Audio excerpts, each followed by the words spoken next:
পানি খেয়ে যখন প্রস্রাব ধরে রাখতে পারতাম না, সেই বোতলে আমাদের প্রস্রাব করতে হতো। আবার সেই প্রস্রাব ফেলে দিয়ে সেই বোতলে আবার পানি খাইতাম। আমার ইচ্ছা ছিল আমি একজন সফটওয়্যার ইঞ্জিনিয়ার হব। আমার এমন অবস্থা হয়েছিল যে প্রস্রাব করার মতো আমরা তাদেরকে ডাকলেও আমাদেরকে প্রস্রাব করতে নিত না। আমাদের সেখানে রাখা হয়েছিল শুধুমাত্র একটা বোতল, যে বোতলে আমরা পানি খেতাম। পানি খেয়ে যখন প্রস্রাব ধরে রাখতে পারতাম না, সেই বোতলে আমাদের প্রস্রাব করতে হতো। আবার সেই প্রস্রাব ফেলে দিয়ে সেই বোতলে আবার পানি খাইতাম। আমাদের খাবার দিত, 1 মিনিট বা 2 মিনিট টাইম দিত। এর ভিতর যদি খাবার খেতে না পারতাম তাহলে মারধর করতো, ওর খাবারগুলো নিয়ে যেত। আর সেখানে সবচেয়ে ভালো ব্যবহার ছিল শালার পুত, সুন্দর ব্যবহার এটা। পরবর্তীতে সেখানে আমি জয়নুল ভাইয়ের সাথে দেখা করতে পারি 2019 সালে।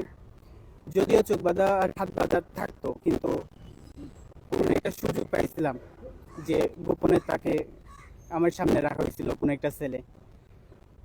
এরপর আমি 2020 সালে আমাকে ময়মনসিংহ র্যাব 15-তে ট্রান্সফার করা হয়। জয়নুল ভাইয়ের সাথে আর কোনো দেখা হয়নি 2019-এর পর থেকে। আমাকে তারপর একটি মিথ্যা মামলা সাজিয়ে ময়মনসিংহ ফুলবাড়িয়া থানায় মামলা দেওয়া হয়। অনেকবার পিটিশন করার পরও তৎকালীন সময় জামিন মিলেনি। 10 মাস পর জামিন মিলে। তারপর আমি এখন আলহামদুলিল্লাহ বাড়িতে আছি।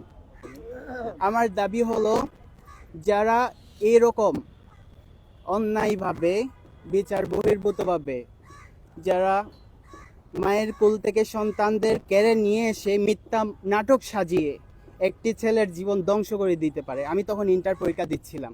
আমার ইচ্ছা ছিল আমি একজন সফটওয়্যার ইঞ্জিনিয়ার হব, কিন্তু আমার সেই ইচ্ছাটা আর পূর্ণ হলো না।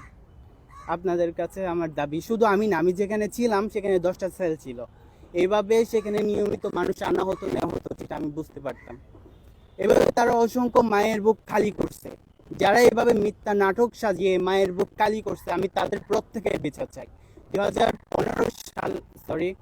2017 সালের আগে, অর্থাৎ যখন বেনজির ছিল, রেপ প্রধান ছিল, তখন থেকে এগুলো শুরু হয়েছিল। আমি চাই তখন যারা দায়িত্বপ্রাপ্ত ছিল তাদের প্রত্যেকের বিষয়টা সামনে আসুক এবং তাদের ব্যাপারে অভিযোগ দায়ের করা হোক।